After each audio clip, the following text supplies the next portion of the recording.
सभी को नमस्कार। हम वीरेंद्र यूपी भदोही से आप सबके बीच में एक भोजपुरी गीत छोड़ रहे हैं और हमें विश्वास है आप लोग को पसंद आएगा।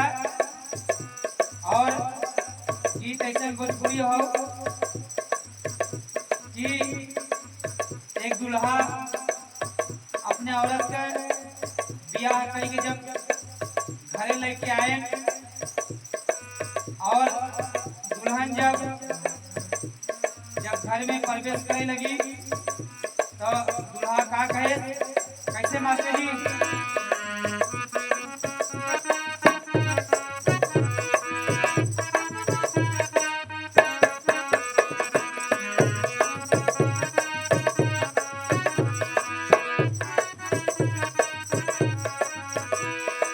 धीरे धीरे पौआ धरा हो